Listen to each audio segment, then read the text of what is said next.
Yes guys, welcome back to Hair System DIY. I hope you're all doing great today. I'd like to say to my American buddies out there, happy Thanksgiving for last Thursday. I hope you had a really nice time with family or friends or however you celebrate. Today we're going to be talking about 3 things which I would not recommend using when trying to regrow your hair.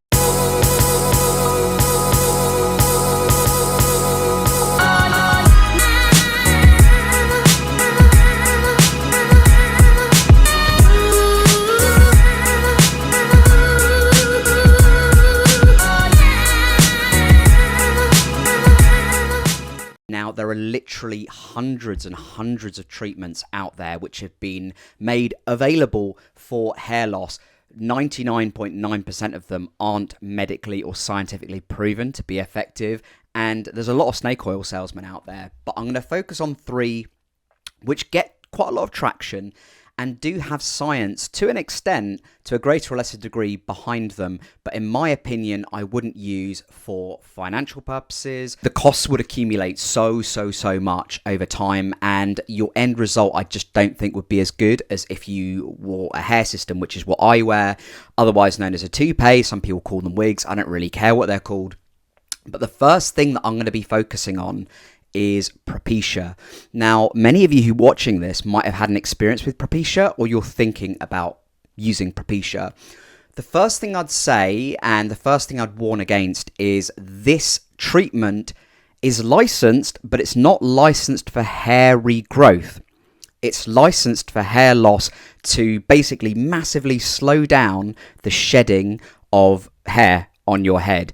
It's not a regrowth product, and scientifically it's not been proven, at least not conclusively, that it can regrow hair. I have seen a few case studies where it does regrow some hair, but in a massive majority of cases, it just slows the hair loss down. Another thing you really need to consider with Propecia is the side effect profile. So it's designed as an enlarged prostate treatment. Why would you want to use an enlarged prostate medicine for your hair loss? Number 1, you want to be asking yourself that.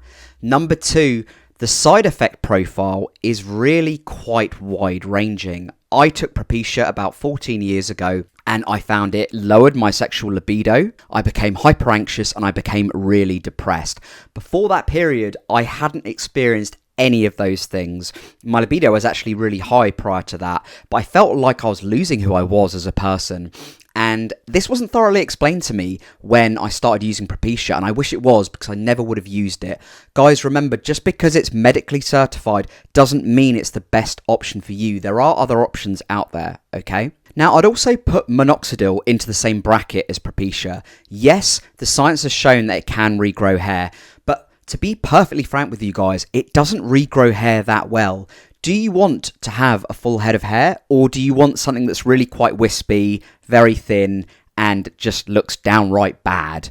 Because minoxidil will do that for you. It won't, if your hair loss has advanced to a certain stage, it's basically redundant. It doesn't really do anything. If you're in the early stages, it might grow back some of the hair that you'd originally lost, but it doesn't tend to grow it back all back, and also it doesn't grow it back with the same strength. The hairs you might find that do grow back are quite small and quite fragile. You know, it already looks as if you're losing your hair. It already looks as if your hair is thinning. So I tried minoxidil as well when I was trying Propecia. One of the side effects I got, which is really worth considering when you use any medicine, is it gave me really bad scalp irritation because it dries out the scalp. Yes, it does increase the blood flow inside the scalp where your hair follicles are, and it does help them stop, or it does help stop them from shrinking. However, it can also cause a really dry scalp. That can cause skin shedding. It can cause a lot of irritation and itchiness. I'm speaking from experience because I tried minoxidil for 3 years. And it didn't really stop my hair loss, and neither did Propecia. My hair loss kept progressing, and it was not great. I spent a lot of money on those 2 products. So personally, as a number 1, I would not recommend those 2 products for regrowing your hair. Number 2 is laser. Now, some of you might have heard of laser before. It's basically where they put this machine on top of your head, and these lasers basically they don't go into your scalp, but they just rest above your scalp. There is some science behind it, but again, it's not it's probably not going to get you the result you want, and it certainly won't long term stop your hair from falling out, or as it actually does with male pattern baldness, it just shrinks to a sort of microscopic size because the blood flow is being reduced more and more and more and more to those particular hair follicles. So when I was having laser, I had to go to this clinic for 1 hour, I think twice a week for 6 months, and I really didn't notice a difference. There were some people in the clinic who it had helped somewhat, but they all said to me is like, it didn't actually offer me a sustainable long-term solution to my hair loss. It slowed it down, much like Propecia does, but it doesn't solve the long-term issue. Now, I'm going to be brutally honest with you guys right now. There's no treatment on the market right now that can definitively stop your hair loss for the rest of your life. There's nothing out there right now that can do that. They might be working on it in various research facilities. I don't know. There's probably a lot of interest in it. There's probably a lot of money to be made. But there's not one product that can stop your hair loss in its tracks and regrow what you had before. There's only 2 solutions: hair systems and hair transplants. Hair transplants, they're getting better, but they're still not quite as good as they perhaps should be. With a hair system, you get a guaranteed result. That's what I like so much about it. It also helps me with my trichotillomania, but it gives me that guaranteed result. I know what I'm going to be getting. It gives me a full head of hair, which is what I want. There's no needles. There's no cuts to the back of my head. There's no blood. There's no procedures or operations. It's all in my control. It's non-surgical and it's comfortable, and it gives me the appearance that I want. Hair transplants, maybe in the future, may well get there. But whenever I'm on TikTok or YouTube or whatever, and I see someone's had a hair transplant, it looks painful. It looks really painful. You see this blood on the top of their head, and it looks pretty gross. And on top of that, it can take up to a year to get a full result. And even at that point, the result may not be what you expected. So yes, they're getting better, but plenty of room for improvement. And thing number 3 I would not do to regrow your hair is a procedure called microneedling. And I'm going to put PRP in this as well, so plasma-rich platelet injections.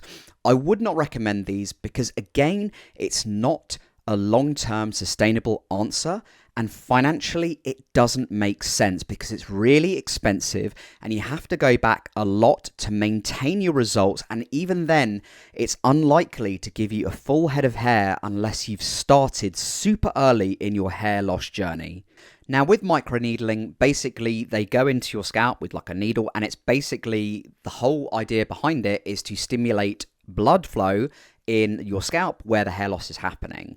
Now, great, okay, it stimulates blood flow, so surely the hair should sort of grow back as it was. Well, not quite. It doesn't change the genetics of how you got here in the first place.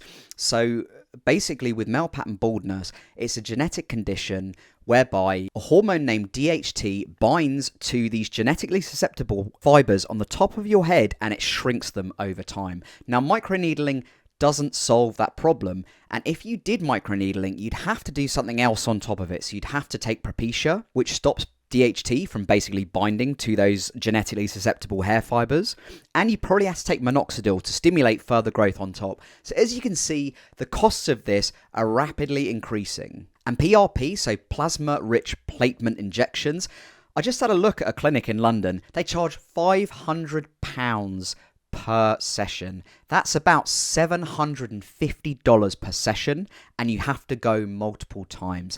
That is so expensive, and surely for a massive majority of us, it's not sustainable long term, and you're probably not going to get the result you were hoping for. Now, if you were to ask me for my opinion on what I would use to regrow my hair, I would say this to you: don't try and regrow your hair. Don't mess with nature. Hair systems, or toupees, as some people call them, or wigs, as other people call them, are non-surgical, they're comfortable, they're easy to maintain, and over a lifetime, they're way cheaper than microneedling, they're way cheaper than PRP, they're way cheaper than laser, probably not quite as cheap as Propecia and minoxidil. However, you get a much better result. If you want a hair system like mine, Vivid, I've negotiated a discount with them, 15% off any stock hair system. Go to levividhair.com and make sure to use that discount code Adam15. It's in my description box below. Don't forget to check that out. And if you want more videos like this, please do subscribe to my channel. Give this video a thumbs up. I'd really appreciate it. It helps the channel grow and it facilitates me to make better content in the future. It helps keep this YouTube channel running and it helps giving you guys free advice, tips, and tutorials. Till next time, guys. Bye for now.